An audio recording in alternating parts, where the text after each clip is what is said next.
Hi and welcome back to the Polymer Clay channel. So today I'm going to do a review of this champagne crushed glass glitter. I thought I'd do this because I found it on Amazon and I thought, well, I'll give it a go, see what it does. So I'm going to make something with it. So here we go. Right, so I'm going to make a start. So basically, I haven't got a lot here today. I've got obviously the glitter that I'm going to be reviewing. So this is champagne crushed glass glitter. And then I've got a little shot glass here, some gold, mica powder, and then some scrap clay, paintbrush, tissue blade, and a little cocktail stick. Okay, so I'm going to make a start. Now as you can see, I haven't cut these evenly, and that's because I want all these to be different sizes.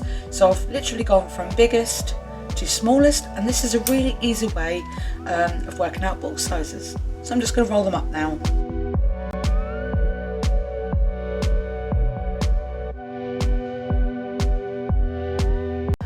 So firstly, what I'm going to do now is pop a hole in the centre of the ball here, put it through both ways, smooth out the edges,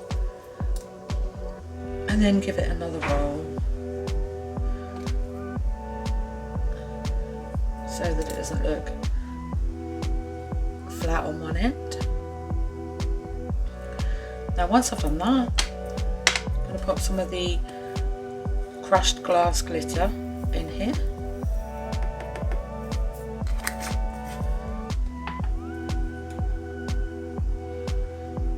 Pop this in here and give it a twirl. Now what this does is attaches all of the glass glitter to the ball in a fairly even way. So rather than have your sprinkle it on or something like that, this is a really good way of making sure that you don't waste any as well, because it's obviously any bits that aren't used are still in the bottom, and it's quite a simple way of getting them covered. So now I'm just going to look for the hole, wherever it is, and then pop that in and get it out. Now obviously these will all still be quite loose, so I'm going to just press them in very gently and roll them so that they stay in, and any loose ones at this point will come off, but that's okay. And then you have a blue ball with glass glitter on. Now I always make sure that I push the cocktail stick all the way through again, and then obviously that will release a little bit that hasn't stuck down, and again keep pressing very gently and making sure it has properly stuck. Now with this part, I'm just going to, normally I do these all at once, but I'm just going to show you for reference, and then I'll speed up the rest. So grab hold of it and then just brush over the parts that are blue in whatever colour you like. I've chosen gold. I seem to have a bit of a gold theme at the moment, and with this you can go as heavy as you like, as I've shown here, or you can do it more lightly so that some of the original colour shows through. It really does depend on what look that you want. Now on some parts I've gone a bit more heavy. I do like having some of the blue through, and it really does depend on how well the colour takes to it. I happen to know that any darker colour will look really good, obviously with it, some of it showing through, and you can see here that's quite heavy, so if you didn't want it you could brush it off slightly. So I'm going to carry on doing this all the way round to cover all the background. Now it is the best way to do this way round. If you put mica powder on it first, none of the glass glitter will stay put, it will just fall off and it becomes a bit more difficult to put anything on. So I always do mica powder, well I don't actually, most of the time I try and do mica powder after glitter, because then you know the glitter is definitely going to stick. And if you did want to do it the other way round, you can always use liquid clay. That's really, really good for sticking glitter to something that's already got mica powder on it. So I'm just going to pop that through again, give it a roll. Make sure that it is still a ball shape, because when you do this it can squash down. I've just seen a bit that I've missed here, so I'm just going to go ahead and just cover that there. And there we go. So I'm just going to do the rest now.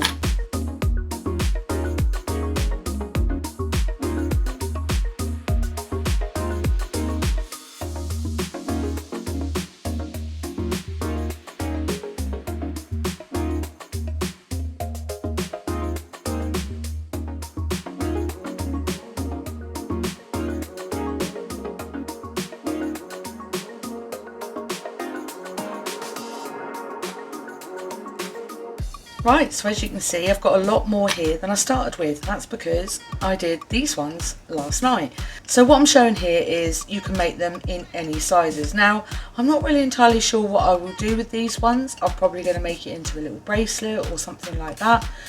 Whereas these bigger ones I've purposely done in different sizes, because in England you have a light pulley in the bathroom, and that's just literally a piece of string that you pull on.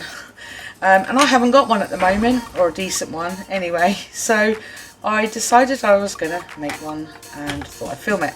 So what I'm doing now is I'm going to thread this slightly in this little needle tool here and push it through. Now the reason why I'm showing this is because it can actually be a bit tricky depending on what you're threading. So I always use this sort of process. And I've got a slightly thicker one just in case this doesn't work, and I like to make sure obviously it can go all the way through.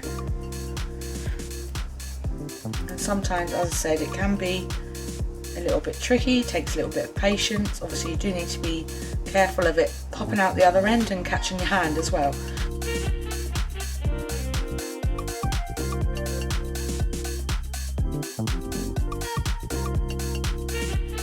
So as you saw there, to keep the string really tight, keep it nice and twisted, and then it makes it nice and easy to go through.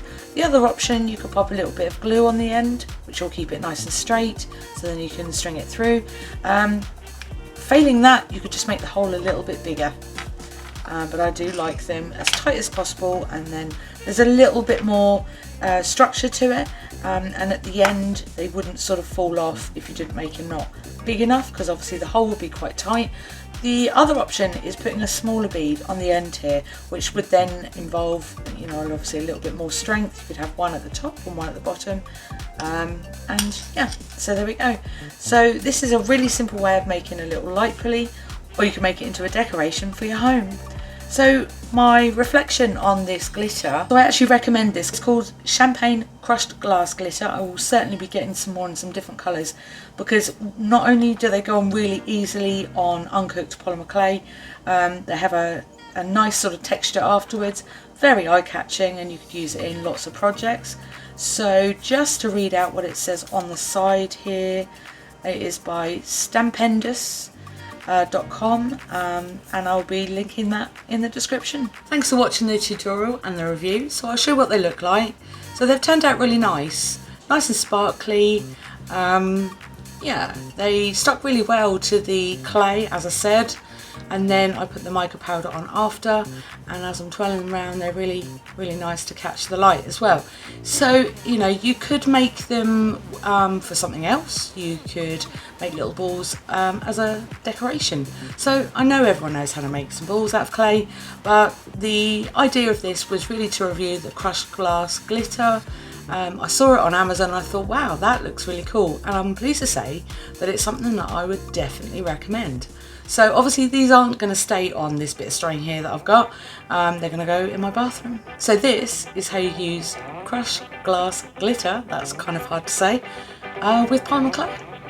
Thanks for watching, and I'll see you again soon.